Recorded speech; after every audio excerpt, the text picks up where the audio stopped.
네, 반갑습니다. 2021년이 된 것도 감이 사실 잘 안 오는데 벌써 1월의 둘째 주입니다.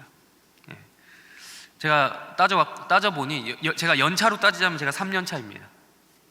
네, 재미없죠. 2019년, 2020년, 2021년 카운트를 해보니까 3년 차더라고요. 그래서 초심으로 제가 돌아가려고 합니다. 초심을 되찾기 위해서 작년 2020년 한 해 동안 어떤 설교를 했는지 제가 잠깐 돌아봤어요. 그래서 보니까 2020년 1월 첫째 주 제가 첫 인상이라는 제목을 가지고 청년부 첫 설교를 했었고요. 그리고 그 다음 주부터 1월 둘째 주부터 야심차게 시작했던 시리즈가 있었습니다.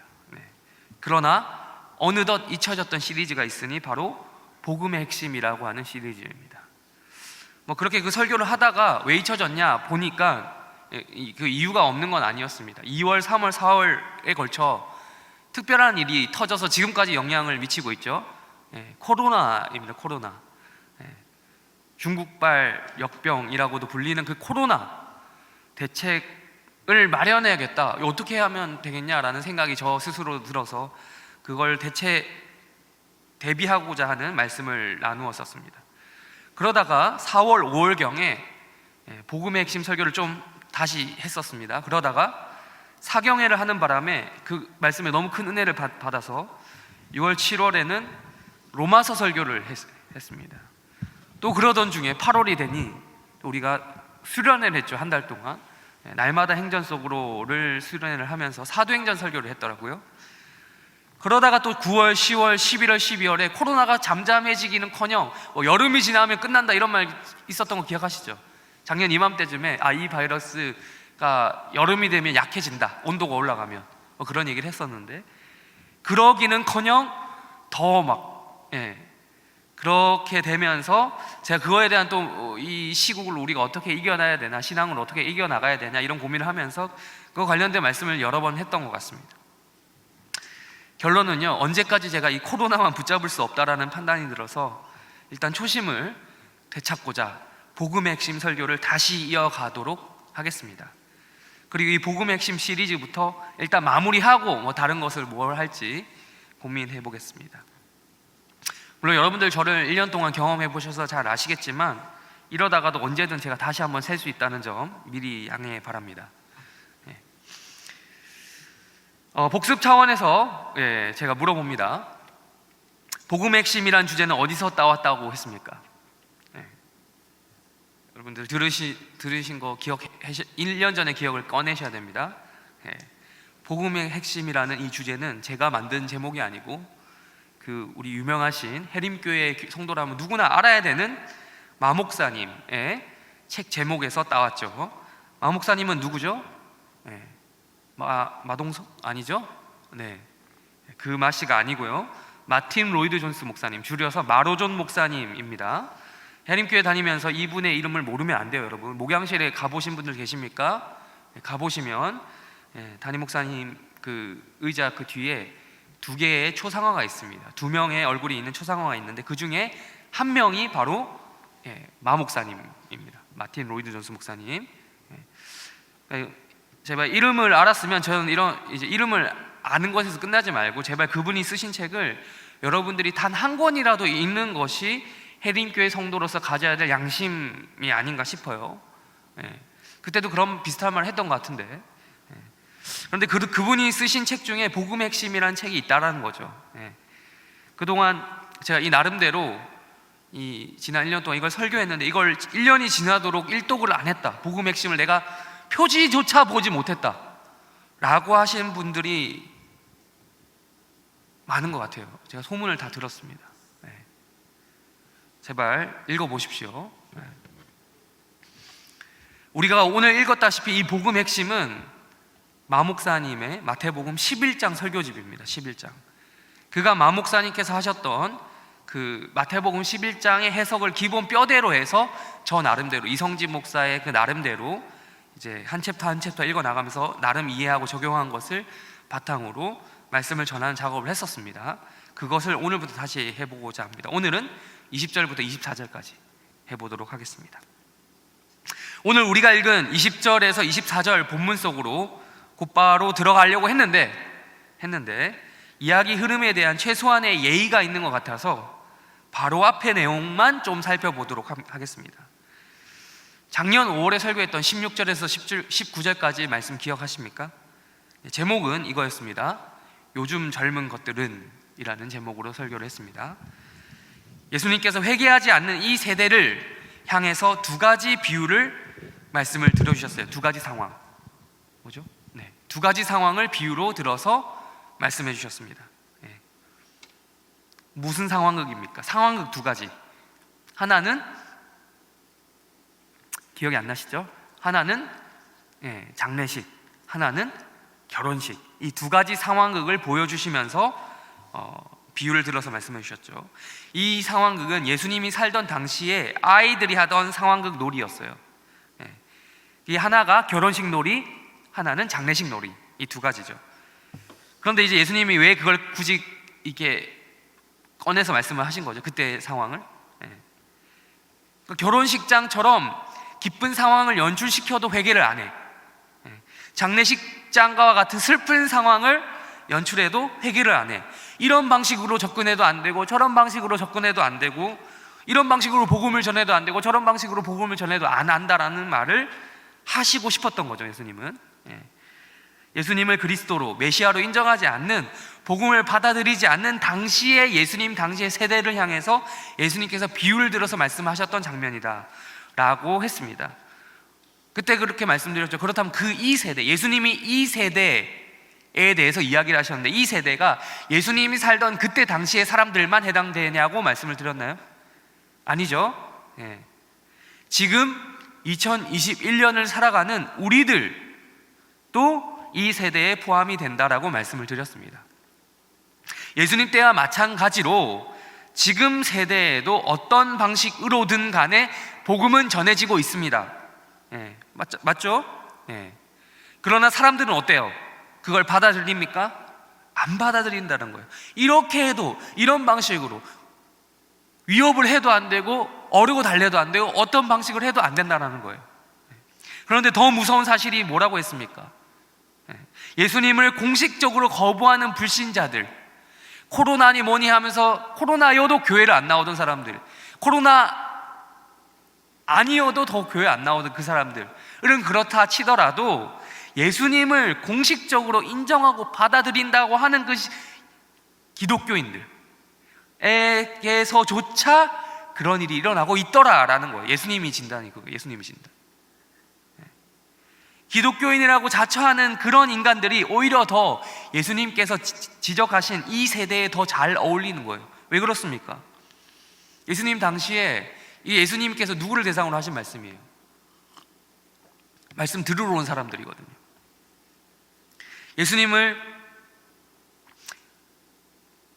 그러니까 예수님께서 하신 기적들이 너무 신기해서 예수님 주변에 모여든 사람들이 많았죠. 구경을 하는 거예요. 근데 그 이상은 아닌 거죠. 신기한 기적들이 더 이상 일어나지 않으면 예수님이 24시간 내도록 병 고친 건 아니잖아요. 예수님도 나름 근무 시간이 있었어요. 예수님도 쉴 때가 있었고 예수님도 기도하실 때가 있었어요. 예수님도 나름 근무 시간이 있어서 24시간 내도록 오는 사람들을 고쳐주는 그런 병 고침의 은사는 있었지만, 기적을 하시긴 했지만 그게 주된 목적은 아니었단 말이에요. 근데 이제 그런 거죠. 구경은 하는데 그 이상은 아닌. 신기한 기적들이 더 이상 일어나지 않으면 오늘은 끝났네, 가야지, 볼 거 다 봤다. 이게 다야? 별거 없는데 오늘은? 이러면서 가는 거예요. 그러면서 나중에 이렇게 말하는 거죠. 예수? 내가 잘 알아. 예수 내가 매우 잘 알아. 그 양반 잘 알지. 나 그 양반이 하는 기적도 내가 다 보고 볼 거 다 봤어. 이러는 거예요. 예수를 수박 껍데기에 그 겉핥기식으로 알았던 것을 가지고 자기는 나는 수박을 먹어봤더라 라고 얘기하는 거죠. 착각하는 것입니다. 역사적으로 기독교를 기독교답지 못하게 만든 주범을 잘 살펴보면요, 의외로 기독교를 처음부터 안 믿었던 사람이 아니라 기독교 안에 있었던 사람들이 나중에 나가서 그런 얘기를 많이 해요. 기독교의 속사정을 잘 알고 있는 사람들이 기독교 바깥으로 나가서 기독교를 디스하는 경우가 숱하게 있습니다. 아예 처음부터 기독교를 인정하지 않았던 사람들은 잘 몰라서 오히려 잘 말 못해요.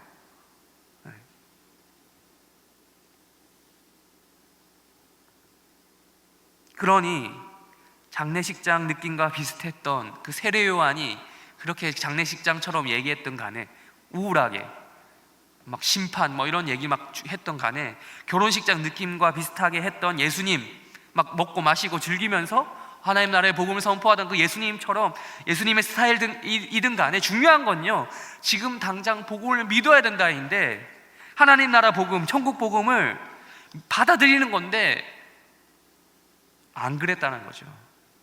이 복음을 믿는 자들에게만 천국이 준비되어 있다는 것은 장례식장 스타일이든 결혼식장 스타일이든 똑같은 건데, 변함없는 진리인데 그렇지 않다는, 그들은 그렇게 하지 않는다는, 그걸 믿는 사람들은 어떻게 산다는 거예요? 이 천국에 들어가기 위해서 그것에 합당한 삶을 산다라는 거잖아요. 노력한다라는 거예요. 물론 이 천국에 합당한 삶이 쉬운 것은 아닙니다. 그에 상응하는 어려움이 따른다고 지난번에 말씀을 드렸습니다. 1년 전에 하나님 나라를 위해 산다는 이유 하나만으로 세상으로부터, 하나님 나라를 인정하지 않는 자들로부터, 심지어 같은 기독교인이라 불리는 그 사람들로부터 엄청난 폭력을 당하는 거예요. 침략을 당하는 거죠. 침략, 기억하십니까? 침략이라는 단어. 야, 너만 딴 세상 사냐? 야, 너만 그래? 나도 기독교인이야. 너만 그런 줄 알아? 다 똑같아. 근데 왜 너만 유별나게 그래? 이런 말. 이런 식으로 예수를 예수답게 믿는다는 이유 하나만으로 고통과 고난이 따르는 거예요. 그런데 성경은 말하죠. 그게 당연한 거다. 이렇게 정리한 내용이 지금 설교 한 편 끝난 것 같지만 29절까지의 내용이에요.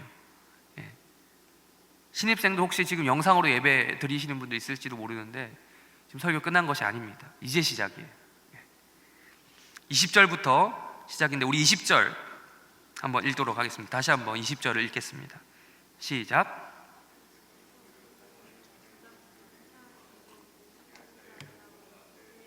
책망하시되, 19절까지 그런 말씀으로 예수님께서 이야기하시던 예수님이 갑자기 멈추셨어요. 그리고 다른 말씀을 하셨어요. 정확히 말하자면 다른 말씀이라기보다는 책망을 하셨다라고 기록이 되어 있어요. 책망. 그래도 여러분 19절까지는요, 제가 지금 제 입으로 좀 강한 어조로 이야기하긴 했지만 19절까지는 예수님의 말씀을 찬찬히 읽어보세요. 그러면 비유를 사용해서 그런지 몰라도 약간 부정적인 뉘앙스가 있긴 있지만 약간 조금 비꼬는 정도? 천국 복음을 가르쳐줘도 믿지 않는, 심지어 하나님의 아들인 예수께서 직접 이 세상에 오셨는데도 믿지 않는 그런 현실에 대한 어떤 개탄 같은 거? 요 정도로 느껴졌는데, 그렇게 이야기하시던 예수님이 갑자기 20절에서 뭔가 팍 떠오르셨는지 요즘 말로 하자면 빡치셨어요. 깊은 빡침을 표현하시는 겁니다. 여러분, 근데 이런 정도의 말을 제가 썼는데, 이런 말을 써도 되는 게요, 지금 우리나라 옛 선조들의 말로 성경이 번역됐잖아요. 처음에 이 책망하셨다라는 말 있잖아요. 이 옛날 말이에요. 옛날 말. 우리 어른들 되게 옛날에 유교 사상 되게 고상한 단어, 책망을 하셨더라 라고 적혀져 있는데, 요거를 원래 단어로 바꿔보면요, 원래 헬라어 단어를 보면 거의 욕하다시피 하는 꾸짖음이에요.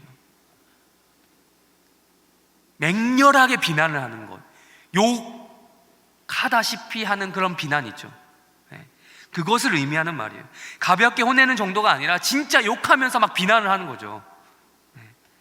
그러니까 빡치다는 말이 딱 어울리는, 예수님이 빡치실 정도로 화가 많이 나셔서 맹렬히 비난하는 말씀 구절이 20절이다라는 거예요. 우리가 알고 있는 예수님의 평소 이미지와 다르지 않습니까? 여러분, 우리 카톡 이모티콘에도 예수님이 있더라고요. 거기서도 그렇고 평소 우리가 특별히 주일학교 사역하는 우리 청년들 잘 아시겠지만 거기서 사용되는 예수님의 이미지는 어떻습니까? 아주 lovely, 예. 그런 이미지잖아요. 사랑을 아주 그냥 막 샘솟는, 뿜뿜 내뿜는 막 그런 거 있잖아요. 그런 분이시잖아요. 그리고 날 항상 토닥거려주고 날 다독여주고 위로해주고 내가 어떤 짓을 해도 그랬구나 하고 받아주시고, 네, 나를 무조건 받아주고 사랑해주고 이런 분이신데, 그런 이미지로만 예수님을 우리는 혹시나 그렇게만 알고 있다면 여러분, 예수님을 아직까지도 그 수준으로밖에 알고 있지 못한 거예요. 딱 애들 수준인 거예요. 아니, 애들도 그렇게 안 할 거예요. 애들도 성경을 제대로 읽는 친구들이라면 어머나, 애기들도 성경을 읽다가 예수님이 이렇게 무서운 분이었어 라고 막 얘기할걸요. 네. 다들 알고 있는 사실이면서도 잘 모르는 사실이 바로 그거예요. 예수님도 하나님이라는 사실. 성부 하나님이 그러신 것처럼 예수님도 사랑이 분명 많으신 건 맞죠. 맞는데 동시에 어떤 분이시라고요? 의로운 분이에요. 예, 죄를 싫어하는 분이에요. 의의 기준이 명확하게 세워 계신 분이에요. 항상 우리는 공의와 사랑이라고 하는 하나님의 성품 둘 다 알아야 합니다. 예수님도 마찬가지죠. 그런데 예수님께서 지금 책망을 하고 계시는 거예요. 왜 책망을 합니까? 왜 맹렬하게 비난을 하십니까? 온 우주의 옳고 그름의 기준이 되시는 그 예수님께서, 하나님의 아들이신 그 예수님께서 지금 잘못된 판단을 내리셨어요? 아니죠. 그럴 만한 잘못을 하지도 않았는데 그냥 가볍게 혼내는 정도로 그러지 마, 뭐 이런 정도가 아니라 맹렬한 비난을 할 리는 없잖아요. 왜 이토록 비난을 하셨는지 성경은 그 이유에 대해서 뭐라고 설명을 합니까? 19절까지만 해도 그렇게 차분히 잘 말씀해 보이시던, 감정을 억제 잘 하셨던 것처럼 보이는 그 예수님께서 20절에 갑자기 팍 터뜨리는 이유가 뭡니까? 뭐라고요? 20절에서? 뭘 안 해서? 그렇습니다. 회개하지 않아서. 조금만 생각해 보면 이상해요. 아니, 예수님에게 이러한 경험이 낯설거나 그런 건 아닐 거란 말이죠. 예수님이 회개하지 않는 경우를 한두 번 봤겠어요? 거절의 경험이 그 누구보다도 많으신 분이 예수님 아닙니까? 네. 왜 이렇게까지 반응을 보이셨냐? 근데 성경은 그럴 만도 하다라고 해요. 그냥 회개하지 않아서가 아니라 어떤 자들이 회개하지 않았어요? 성경을 보십시오. 어떤 자들이?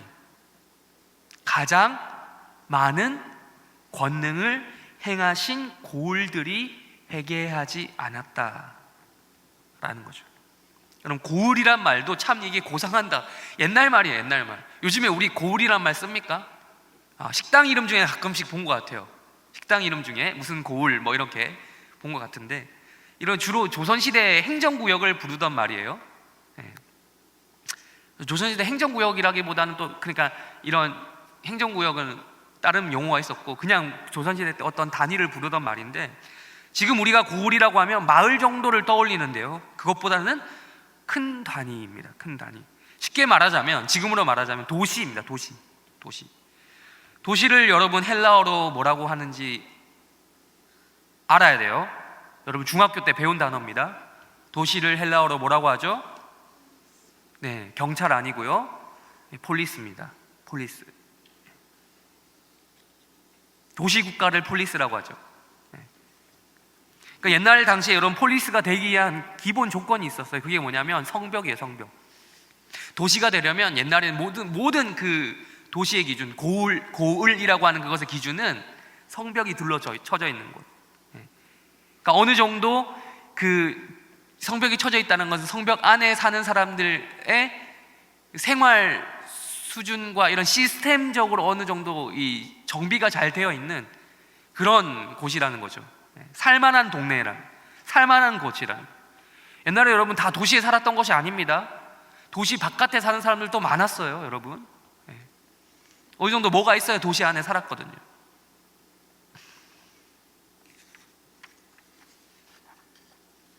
예수님께서 사역하시던 상황도 보면요, 주로 이 고을들, 도시들을 거점으로 해서 지역을 옮겨 다니시면서 사역을 하셨어요. 그래서 여러분, 우리 복음서를 읽다 보면 예수님께서 사역하셨던 지역의 이름이 계속해서 등장하는 것을 알 수 있습니다. 그 중에서도 예수님께서 그냥 한 번 정도 사역하시고 지나갔던 도시가 있었던 반면에 특별하게 생각하셔서 횟수로 여러 번 들리셨다던가 아니면 한 번 들리더라도 더 많이 머무르셨다던가 하는 그런 곳이 있었다라는 거예요.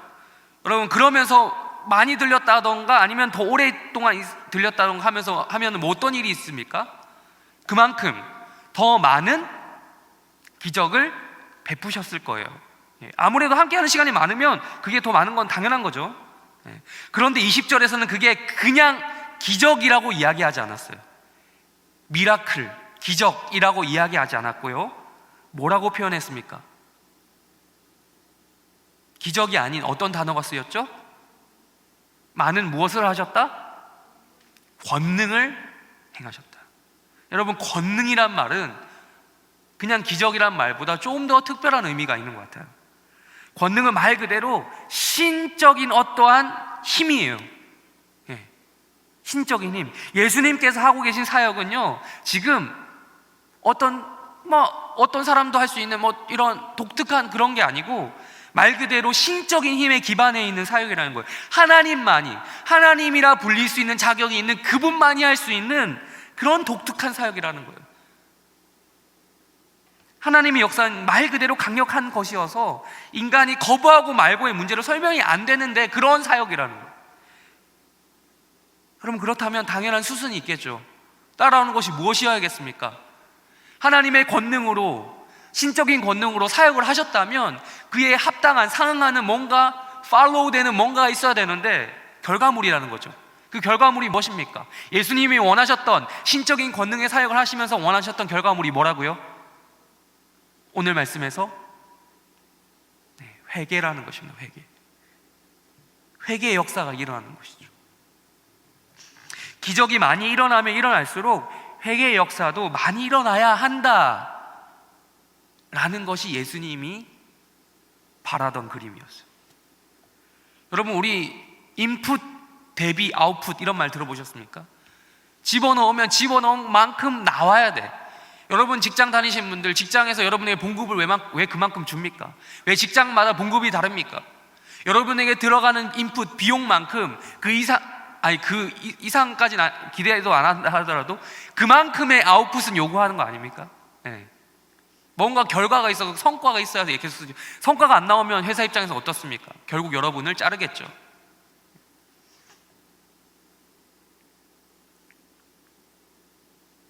그것은 예수님에게 있어서도 어떻게 보면 당연한 것이었어요. 시간을 쓰고 힘을 쓰고 돈을 쓰고 투자를 했으면 그것에 대비한 성과가 있어야 일을 할 맛이 나는데, 기대심리라는 말이 있듯이 어떤 일이나 대상이 원하는 대로 되기를 바라고 어떤 기다리는 마음이 있는데, 예수님 지금 시간이 그렇게 많은 분이 아닌데, 예수님 몇 년 사역하셨다고요? 공생의 기간이 몇 년이라고요? 총 33년 사셨는데 30살부터 하셨으니까 3년 동안 사역을 하셨어요. 3년의 사역 기간 동안 나름 그 중에서도 애지중지해서 시간을 쓰면서 다른 데보다 더 많이 거기 가가지고 기적을 베풀고 그랬는데, 기대하셨던 반응이 나름 있는데 그게 안 나오는 거야. 기적을 봤으면, 하나님의 권능을 체험했으면, 경험했으면 그에 상응하는 뭔가가 나와야 되는데, 회개가 일어나야 되는데, 안 그런 것에 대해서 예수님이 지금 불만을 가지십니다. 근데 보면 여러분, 우리도 그렇지 않습니까?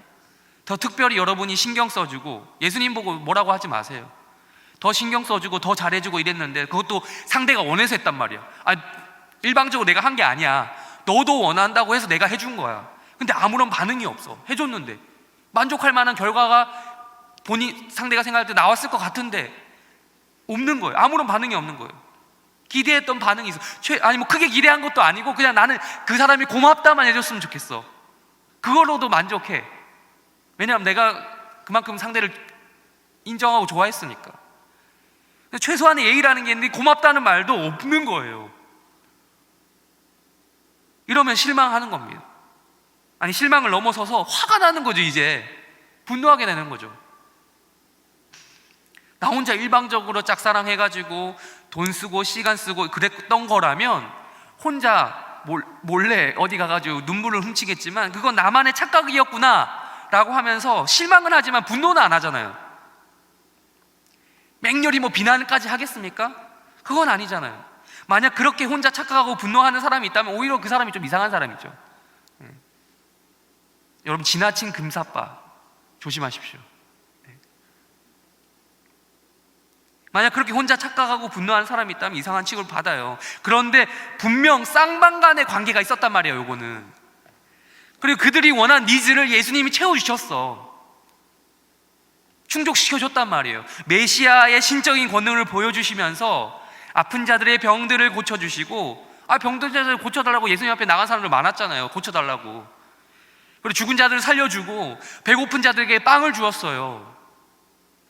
그냥 돈 벌어서 주었다 하더라도 고마워할 판인데 지금 무에서 유를 창조해내는 예수님의 사역들 아시죠? 약도 없이 사람을 고쳤잖아요. 병을 고쳤잖아요. 옷도 없이 그냥 우병이어의 기적 이런 거 베풀었잖아요. 무에서 유를 창조했단 말이야. 그러니까 말 그대로 진짜 하나님이라는 것을 스스로 증명해 보이셨단 말이에요. 그랬으면 나와야 될 그게 뭐예요?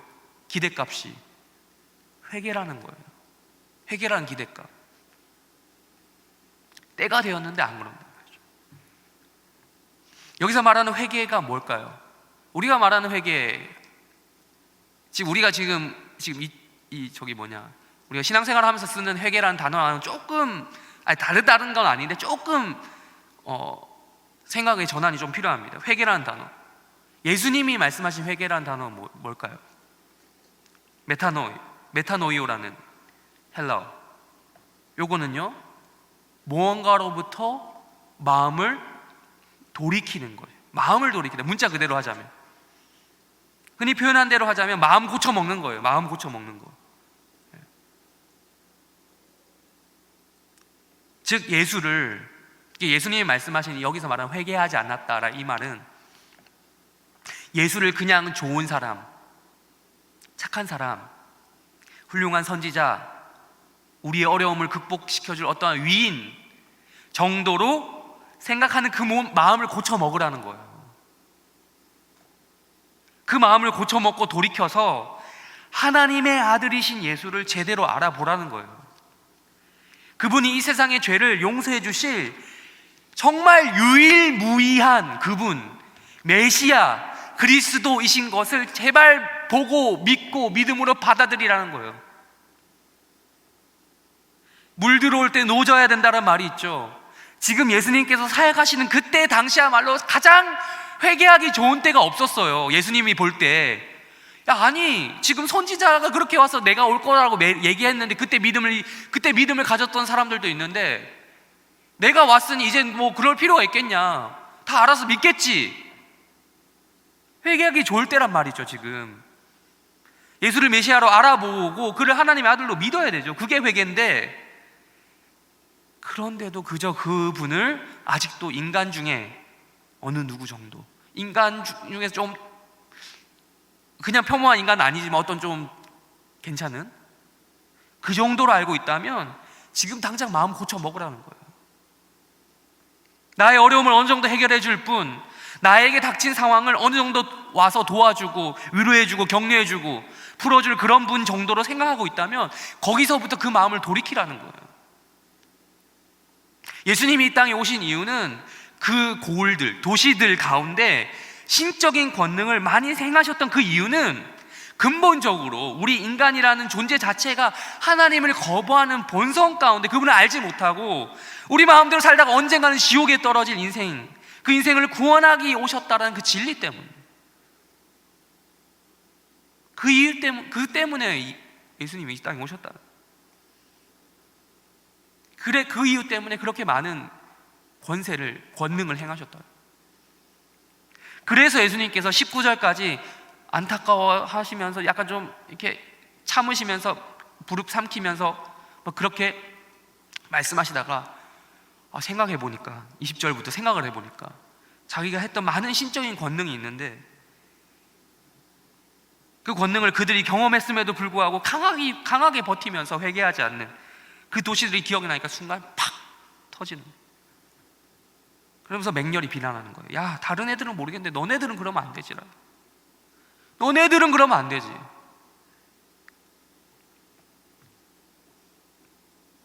우리 21절로 넘어가겠습니다. 21절 우리 한번 읽어볼까요? 21절 읽겠습니다. 시작.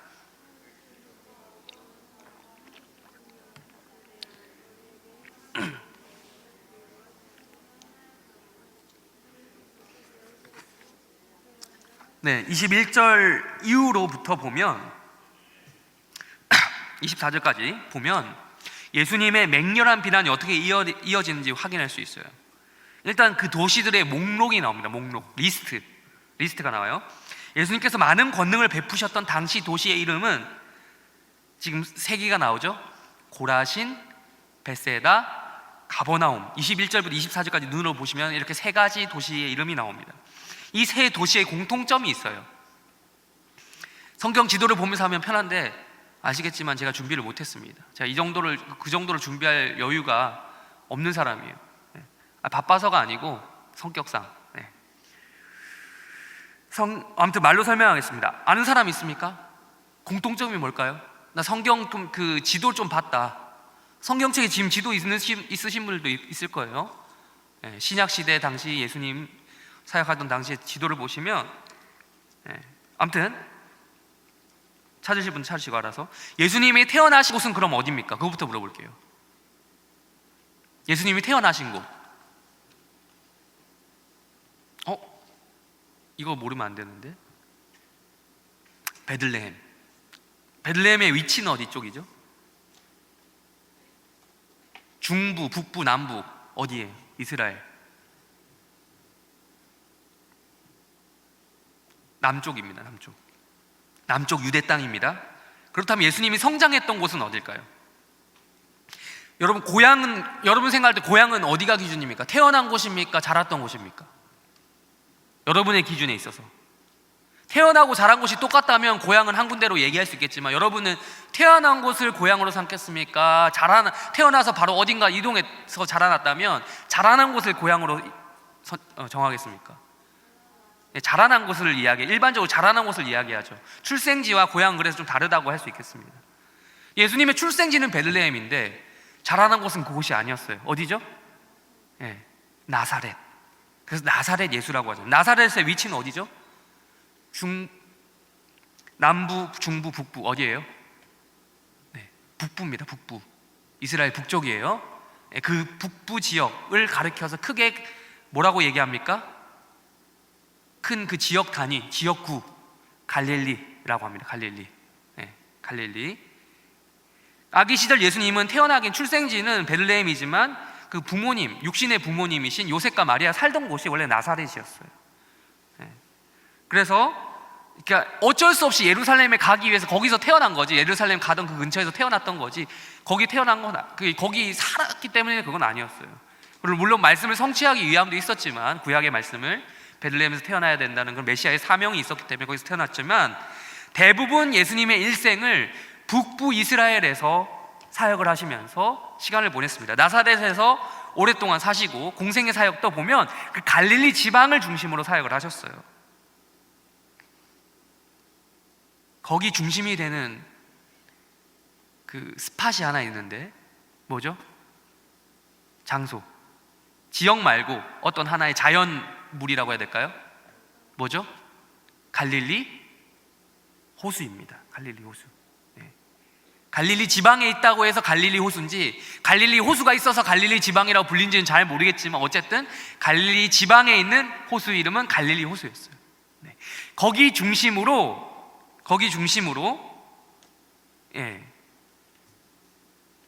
고라신, 벳세다, 가버나움 이 세 도시가 있었던 거예요.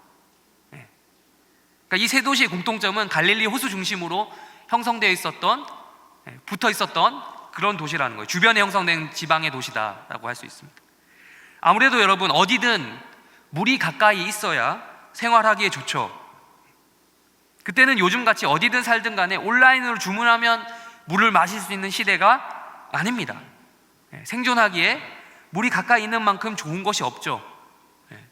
예수님의 제자들 중 대표적으로 누구가 이 갈릴리 지방 출신일까요?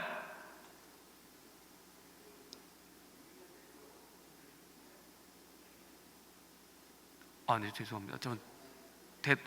제 질문에 대답을 하시는 분이 갑자기 나온 줄 알고 당황했습니다. 네, 그게 아니고, 네, 갈릴리 지방 사람, 대부분 예수님의 제자들의 그 근거지가 갈릴리 지방이었어요. 그 중에서도 특별히 예수님의 제자들 중 대표적으로 베드로, 빌립, 안드레 이 세 명 있죠. 이들의 출신지가 벳세다입니다. 벳세다. 오늘 나온 고라신, 벳세다, 가버나움 이 세 도시 중에 하나죠. 그 사람들 뭐 하던 사람들이에요? 어부죠. 갈릴리 호수를 근거지로 삼고 어릴 때부터 어업을 배워서 어업에 종사하던 어부들이었습니다. 사람을 낚는 어부로 부르심을 받았습니다. 지금도 성지 순례를 이스라엘로 가면 이 갈릴리 호수로 가서 베드로 물고기라고 하는 물고기를 맛볼 수 있는 기회가 있다고 하더라고요. 저는 가본 적도 없지만 가더라도 사진으로 제가 비주얼을 봤거든요. 안 먹고 싶은 비주얼이에요. 물고기가 좀 무섭게 생겼어. 사실 제가 원래 생선을 그렇게 좋아하는 편은 아닌데다가 또 참치는 좋아해요.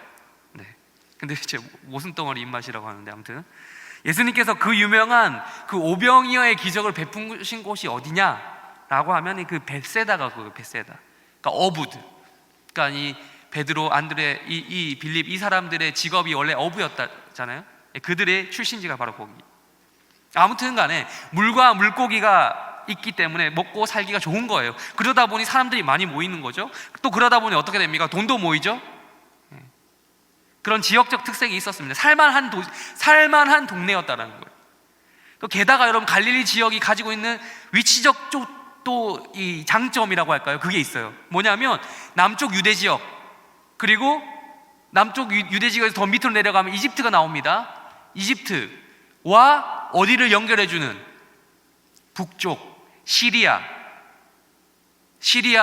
나아가서 그 터키 지방을 이어주는 가교 역할을 하는 동네가 바로 여기였어요. 그래서 많은 사람들이 그 지역을 왔다 갔다 하기 위해서, 이동을 하기 위해서 그 지역을, 갈릴리 지역을 통과했습니다. 그런 이유로 사람이 오가면 뭐가 오간다고요? 사람들이 많이 오가는 이유는, 오가게 되면 뭐가 돈다고요? 돈이 돌죠. 그런 이유로 경제적으로 살만했던 도시가 바로 여기였어요. 괜찮은 도시. 그래서 갈릴리 지방의 3대 도시라고 하면 딱 어울리는 클래스 세 도시가 있는데, 가버나움, 고라신, 벳세다라고 할 수 있다는 거죠. 이 3대 도시 논란하면 꼭 나오는 게 있어요. 여러분은 대한민국 3대 도시가 어디라고 생각하십니까? 서울과 부산은 일단 무조건 꼽고 들어가요. 근데 이제 하나가 문제야. 어떤 사람들은 인천이다 라고 하고, 어떤 사람들은 대구다 라고 하는 사람들이 있는데, 이것은 뭐 끝나지 않는 떡밥인 것 같습니다. 아무튼 이처럼 예수님 당시에 갈릴리 지방의 3대 도시 하면 대부분의 사람들이 생각했던 게 고라신, 벳세다, 가버나움이었다는 거예요. 사람들이 그만큼 많이 살았고 도시화가 되었던 만큼 예수님께서 거기서 사역을 많이 하셨던 거예요. 특별히 갈릴리 지방에서. 그에 따른 많은 신적인 권능들을 사람들에게 많이 보여주셨단 말이에요. 그러면서 내가 하나님의 아들이야 라는 것을 보여주셨다는 거죠. 그런데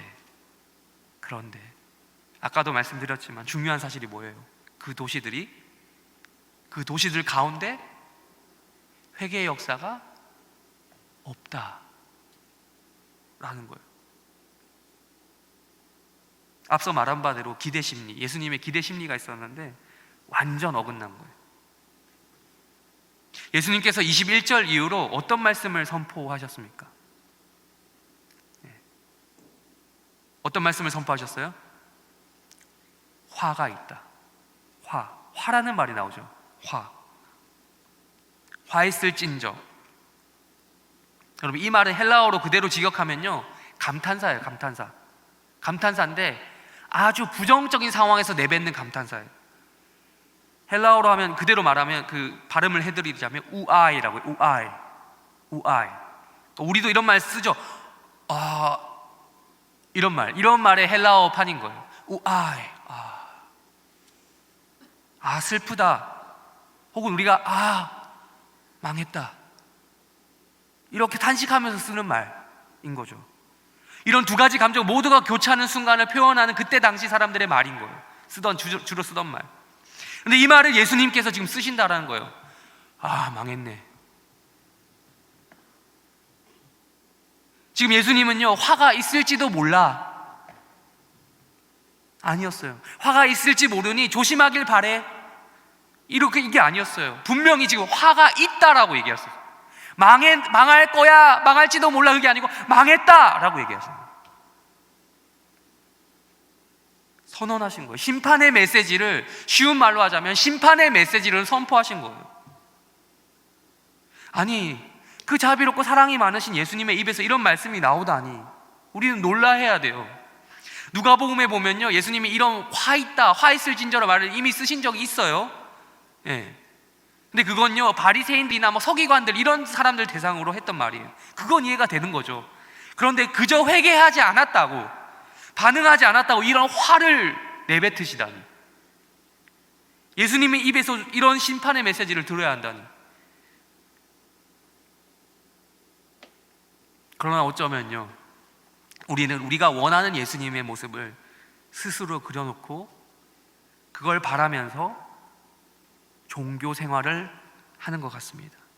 신앙 생활이 아니고 종교 생활. 그거는 여러분 우상 숭배와 다를 바 없죠. 내가 그리고 싶은 대로 그리는 신, 그건 성경에 게시된 그 하나님이 아니죠.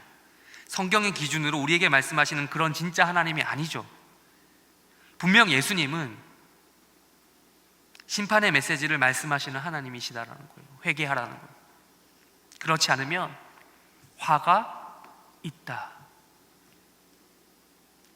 생각해보면 예수님만 이런 말씀하신 건 아닙니다. 성경 전체의 메시지가 바로 이거예요. 하나님을 믿으라. 그리고 그의 아들 예수를 그리스도를 믿으라. 그럼 둘 중에 하나의 결과만이 우리 인간을 기다리고 있다라고 말씀하잖아요. 구원 받거나 구원을 못 받거나 둘 중에 하나라는 거예요. 천국을 가거나 지옥을 가거나 둘 중 하나라는 거예요. 승리 아니면 패배라는 거예요. 중간이 있냐? 중간이 있냐고요? 없다라는 거예요. 중간은 없다라는 거예요. 당장의 어떠함을 위해서 잠깐 휴전하고 있을지는 몰라도, 그래서 그게 좀 늦추어질지는 몰라도 이 세상이 돌아가는 이치상 언젠가는 승부를 보게 되어 있잖아요. 이 세상의 진정한 의미에서 여러분 중립이라는 게 있습니까? 잠깐 내빼는 건 있겠죠. 근데 누군가의 투표는 들게 돼 있어요. 마찬가지로 회개하지 않으면 안 된다라는 거예요. 마음을 고쳐먹고 돌아서서 예수님을 하나님의 아들로 믿어야 된다는 거예요. 그래야 천국에 갈 수 있다는 겁니다. 하나님은 공의로 심판하시는데 지금 당장 우리 인간에 있는 그게 정확히 보이지 않을지 모르겠지만 최후에 결국에는 뭐가 있다는 거예요? 심판이 있다는 거예요. 심판이.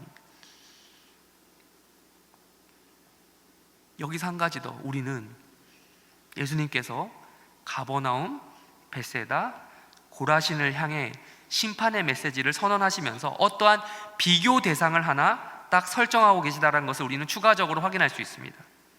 어떤 도시입니까? 21절부터 24절까지 그 벳세다, 고라신, 가버나움 이 세 개와 대비되는 도시들이 나옵니다. 뭐죠? 드로와 시돈, 그리고 또 하나 더 소돔입니다. 소돔과 고모라인데 제가 볼 때는 라인 맞추려고 하나 뺀 것 같아요. 제가 볼 때는 확실한 건 아니에요. 근데 소돔과 고모라를 우리는 세트로 알고 있잖아요. 근데 여기서는 가버나움이 하나밖에 없으니까 그냥 세트, 이 라임을 맞추기 하나 뺀 것 같아요, 느낌이. 여러분 구약 성경에 대한 지식이 조금이라도 있으시다면 이 도시들이 상징하는 바가 뭔지 알 거예요. 잘 몰라도 적어도 이거 정말 부정적인 이미지다 정도는 아실 거예요. 소돔 어떤 도시입니까?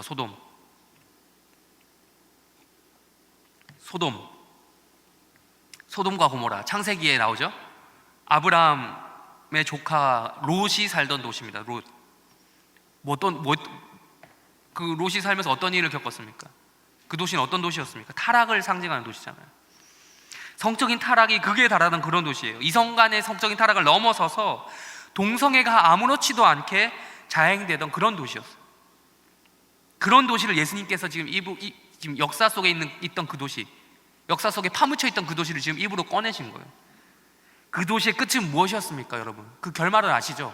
과정이 어땠던 간에 하늘에서 하나님께서 하늘로부터 유황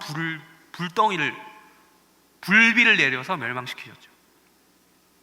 직접적으로 멸망시키셨어요. 아주 그냥. 근데 원래 그 도시는 어떤 도시였는지 아십니까? 생각해보면 불비를 얘기했는데 우리가 며칠 전에 우리가 눈이 왔잖아요. 네. 눈이 이 정도로 왔는데도 참 교통망이 마비되고 우리가 이렇게 불편함을 겪은 거 보면 자연 앞에 우리는 정말 아무것도 아닌 것을 다시 한번 느끼는 것 같아요. 근데 우리가 그 자연을 주관하신 분이 하나님이라는 것을 믿고 있는 우리가 그걸 본다면 하나님이 조금만 이렇게 정말 건드리셔도 우리가 인간이라는 자들이 할 수 있는 게 거의 없구나 라는 것을 다시 한번 느끼게 되는데, 아무튼 원래 그 도시, 이 소돔은 원래 어떤 도시였는지 아십니까? 창세기 13장에 보면 이런 말씀이 나와요. 롯이 그 아브라함이랑 원래 처음에 땅 선택을 했던 거 아십니까? 어디로 갈지? 근데 롯이 선택했던 도시가 바로 소돔이었거든요. 근데 롯이 왜 갔겠습니까? 살기 좋아 보이니까. 거기 보면 이런 말씀이 나와요. 네. 온 땅에 물이 넉넉하니 여호와께서 소돔과 고모라를 멸하시기 전이었으므로 여호와의 동산 같고 애굽 땅과 같았더라. 그만큼 먹고 살기 좋은, 딱 정말 입지 조건 좋은 그런 곳이었. 여호와의 동산. 그러니까 옛날에 이 이미지는 마치 에덴 동산이 떠오르는 거예요. 지금 이 이미지는 물이 넉넉한 지역, 물이 많고, 가버나움, 그 갈릴리 호수 거기, 벳세다, 코라신, 누구든지 살기 좋아하는 그런 장소였다는 거예요. 그때 당시로 말하자면 신도시였어요. 문명이 발전했던 신도시였습니다. 신도시. 그러나 그 도시의 결국은 무엇이었습니까? 결국 뭐였어요? 회개하지 않았다라는 거예요. 기회가 전혀 없었던 것이 아닙니다, 여러분. 창세기 18장에 보면요, 아브라함이 소돔 땅을 놓고 기도해요. 자기랑 무슨 상관이 있는지는 모르겠지만 조카가 살아서 그런지, 아니면 또 그 전에 소돔 왕과의 어떤 교류가 있긴 있었거든. 그냥 인간적인 정 때문에 그랬는지 몰라도 소돔 성을 용서해달라고 비는 장면이 나옵니다. 그러니까 하나님과 거래를 해요. 감히 하나님과 협상을 합니다. 의인의 숫자가 몇 명 있으면 살려주십시오라고 선제시를 해요, 아브라함이. 근데 하나님이 없는데? 그 정도 없는데 하면서 계속 깎아요. 결국 의인 10명만 있으면이라고 얘기했는데 그 10명마저도 없었어요. 그때 당시 인구로 보자면 정말 작은 수치를 제시했는데도 그마저도 없었어요. 살아남았던 것은 롯과 그의 딸들이었어요. 최후의 수단으로 여러분 천사까지 보냈단 말이죠.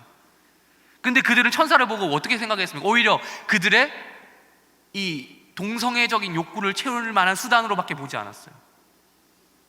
회개의 기회로 삼지 않았어요. 하나님께서는 여러분 소돔을 향해 참을 만큼 참으셨다고 말씀했습니다. 진짜 이게 무서운 거예요. 여러분 참으시는 하나님, 여러분 참으시는 하나님 좋아하세요? 이거 여러분 무서운 거예요. 좋은 의미에서는 정말 좋은데 어떻게 보면 정말 무섭습니다.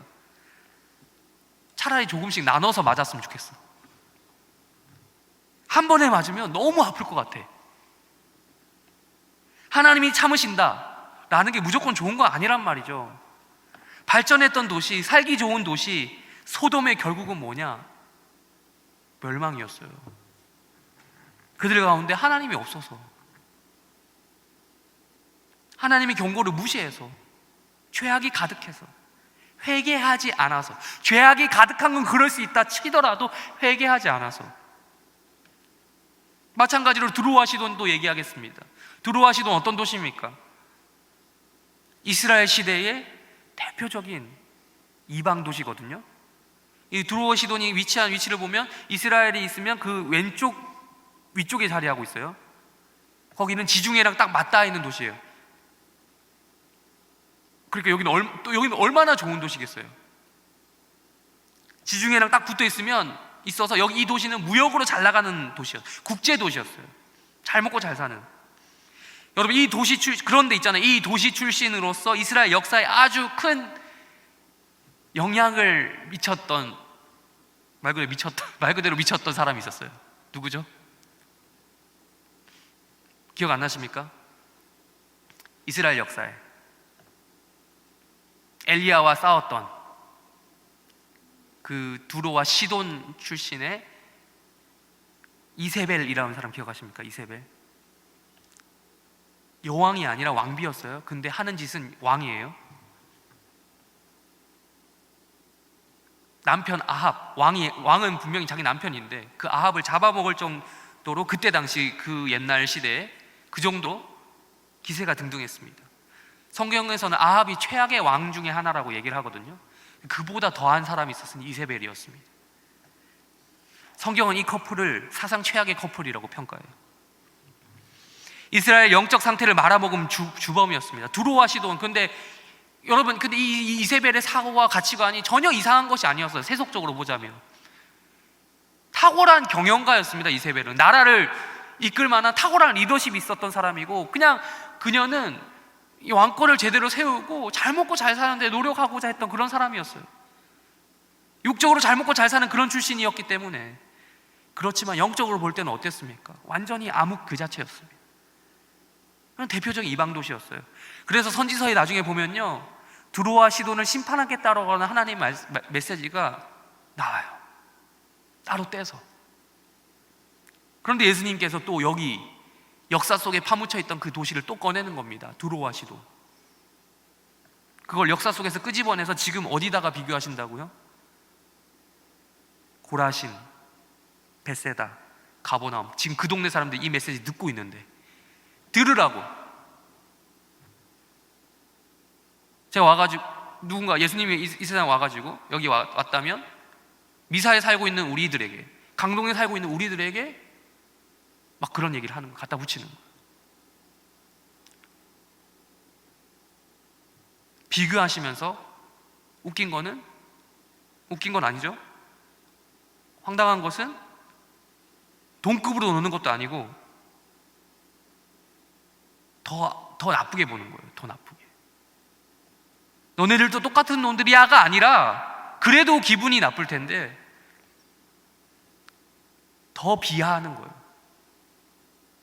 내가 말이야 이 하나님의 권능을 그때 너네들이 그렇게 무시하던, 너네 지금 그렇게 무시하는, 지금 망해서 없어진 소돔, 두로, 시돈 이런 데서 했다라면 무슨 일이 일어났는지 아니? 그들은 벌써 베옷을 입고 죄를 뒤집어쓰고 회개 난리 부르스를 떨었을 거야. 너희들 요나 선지자 기억하지? 요나가 이스라엘 백성들에게 가서 하나님의 말씀을 전해서 그런 역사가 일어났니? 아니야. 자기 백성에게 오히려 그런 말씀을 전하지 않았어. 어디? 니느웨, 아수르, 이스라엘과의 적대적인 관계였던 거기 가가지고 하나님의 말씀을 전했더니 그 니느웨 왕이 오히려 회개를 한 역사가 일어났다고. 베옷을 입고 죄를 뒤집었으면 그랬다. 그들은 하나님이 얼마나 무서운 분인지 알았어. 회개했어. 그런데 너희들은 지금 선지자를 보내서 간접적으로 그런 것도 아니고, 선지자가 아니고 예수 그리스도가 직접 이 땅에 와서 하나님의 권능을 보여주는데도 회개를 안 한다는. 이제 남은 건 뭐라는 거예요? 그러니까 더 이상 없잖아. 답이 없다. 메시아가 왔는데 이 정도면 답이 없다. 화가 있는 거예요. 차라리 최후 심판 날에 차라리 두로와 시돈, 소돔과 고모라가 너네들보단 더 낫다라고 평가를 받을 거야. 적어도 걔네들은 대놓고 하나님 안 믿었거든. 근데 너네들은 하나님 믿는다, 나를 안다, 예수를 안다, 예수를 경험했다라고 말을 하지만 그 권능을 예수를 통해 하나님의 권능이 어떻게 되는지 보고도 안 믿잖아.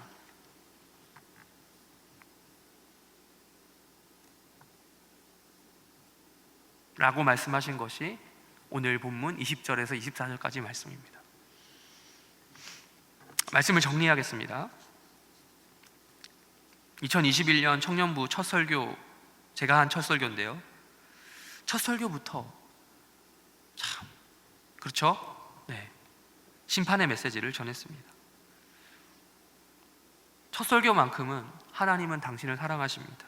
예수님은 당신을 사랑하셔서 당신을 위해서 죽으셨고 지금도 당신을 위해 중보기도 하고 계십니다 라는 말을 전하지 못해서 미안한데 또 그렇게 미안하지만은 않아요.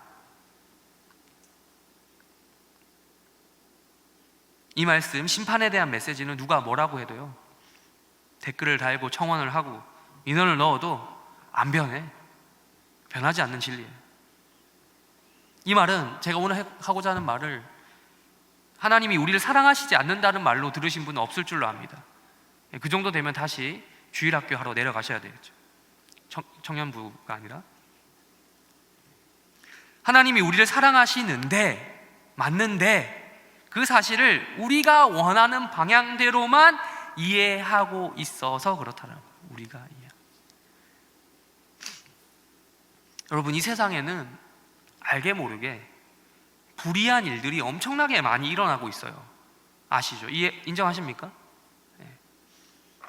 경찰도 모르는 일들이 있어요. 경찰도 놓치는 일이 있어요.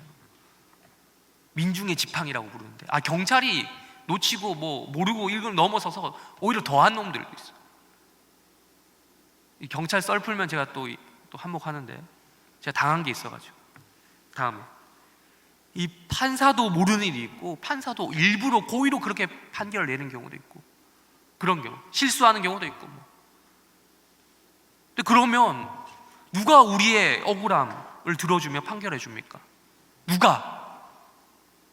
정직하게 열심히 사는 사람들이 손해보는 세상, 얼마나 억울한 세상입니까? 과거보다 많이 지금 공정해지고 정직해졌다고는 하지만 대한민국 사회가 여전히 억울한 사람들은 존재하고 또 나올 것입니다. 진짜 사랑이 많은 분은 어떤 분입니까? 여러분 생각하실 때 이런 면에서 공정한 분 아닙니까? 심판을 제대로 하는 분 아닙니까? 심판 똑바로 하는 분이죠. 여러분, 공정한 판사가 착한 판사지요. 생긴 건 잘생겼는데 말 잘하고 똑똑하고 성격도 실제로 착하고 그런데 판결을 개떡같이 한다. 그럼 그게 착한 판사입니까? 근데 실제로 그런 사람들이 있다는 게 문제예요. 이런 상황 가운데서 하나님마저 심판을 안 해주시면 누가 해주겠냐는 말이에요. 누가? 우주의 그 법, 우주의 기준 그 자체가 되시는 하나님만이 최종적으로 인간을 심판하실 겁니다. 인간이 원하는 기준을 아무리 정해놔도 하나님은요, 아랑곳하지 않고 자신의 기준대로 성경에 적어놓은, 계시해 놓은 그 방식대로 심판을 실행하실 거예요.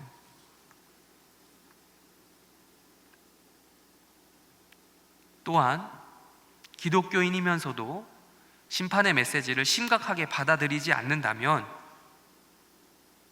어느새 내가 기독교인이지만 그것을 간과하고 있다면 내 인생 가운데 이미 그 숱한 예수의 기적이 일어나는 것을 경험하고도, 직접 하나님의 인도하심을 체험하고도, 예수의 기적을 경험하고도 죄에 빠져 영원히 죽을 수밖에 없는 나를 죄에서 구원하신 예수님의 그 놀라운 그 능력을 경험하고도 여전히 예수를 거부하고 있다면, 지금 거부하고 있다면, 기독교인이라고 불리면서 여전히 그것과 상관없는 삶을 살고 있다면, 그것은 아예 처음부터 예수를 모르던 사람들 있잖아요. 소돔과 고모라, 두로와 시돈의 경우보다 더 나쁘다라고 할 수 있겠어요. 예수를 알긴 아는데 어설프게 아는, 복음을 경험하긴 했는데 과거 한때의 일이야. 안 하니만 못하다라는 거야. 안 하니만. 세상적으로 살 거면 아예 그냥 확 나가서 살아야지. 처음부터 손해잖아요. 이 땅에서도 제대로 못 누리고.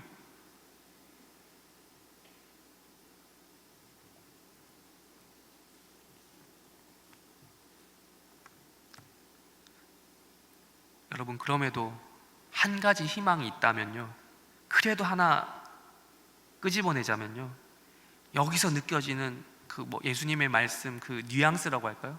뉘앙스? 그거예요. 애정의 반대는 뭐라고 생각하세요?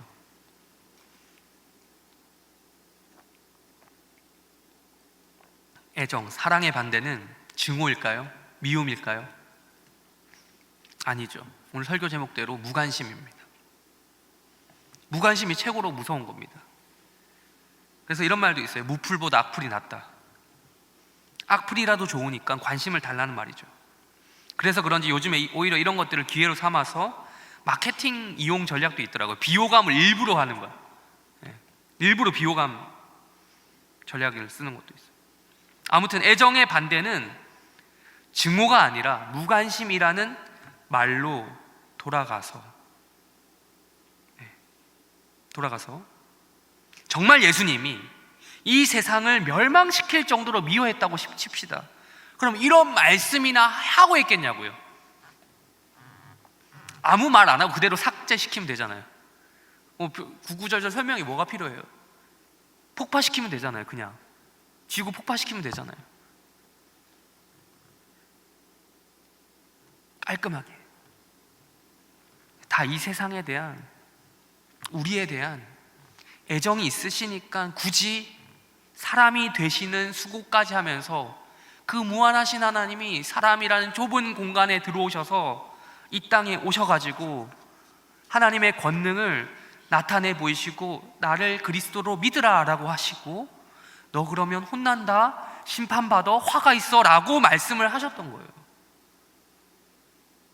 여러분, 이런 말씀 계시가 있는 것 자체가 아직까지도 우리에게 이 말씀이 남아있는 것 자체가 우리를 향한 하나님의 애정인 거예요. 관심이라는 거예요. 그렇다면 우리는 어떻게 해야겠습니까? 심판을 피하기 위해서 어떻게 살아야겠어요? 윤리적으로, 도덕적으로 올바른 삶을 살아야 된다라는 결론을 내려야겠습니까? 아니겠죠. 그러지 말라는 건 아니에요. 윤리적으로, 도덕적으로 살지 말자는 소리가 아니에요. 우선순위를 얘기하는 거예요. 뭘 우선순위에 넣어야 된다.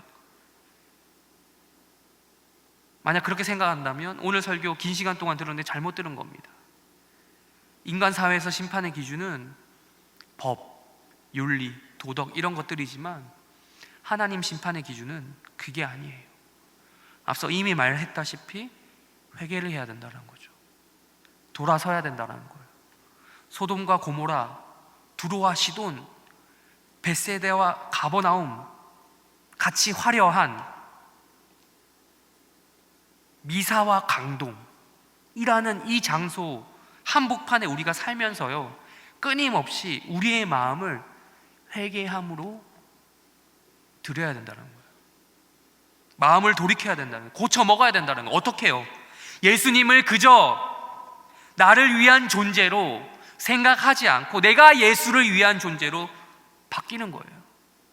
돌아서는 겁니다. 내가 예수를 위해 살아가는 거예요.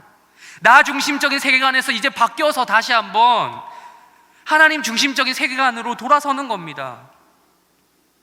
그게 안 되니 윤리적인 문제가 기독교인에게서 나오고, 그게 안 되니 도덕적인 문제가 기독교인에게서 나오고, 그게 안 되니 법적인 문제가 나오는 거예요. 부끄러운 현상이 나오는 거예요. 그분이 영원히 멸망할 수밖에 없었던 그런 운명이었던 나를 위해 구원해 주셨으니 이제는 내가 그분을 위해 살기로 마음을 고쳐먹고 돌아서는 거죠. 그거부터 이루어지는 것이 회개입니다. 우리 회개 기도할 때 어떤 기도 하십니까? 일주일 동안 살았던 삶에서 나왔던 그런 내가 어떤 음란한 생각을 했고, 내가 어떤 남의 걸 누굴 죽이고 싶었고, 누굴 이런 것들, 그런 것들로만 회개 기도하십니까? 물론 그것도 회개 기도입니다. 그러나 여러분, 그거는 가지치기예요. 그 가지는 또 자라요. 잔디 자르면 또 나잖아요. 풀 자르면 또 나잖아요. 그게 아니라 끊임없이 뿌리를 파제껴야 돼요. 뿌리를 파제껴야 돼요. 뿌리를 뽑아야 돼요. 그 회개는 바로 예수님, 내가 아니라 그 자리에 예수님을 모시는 거예요.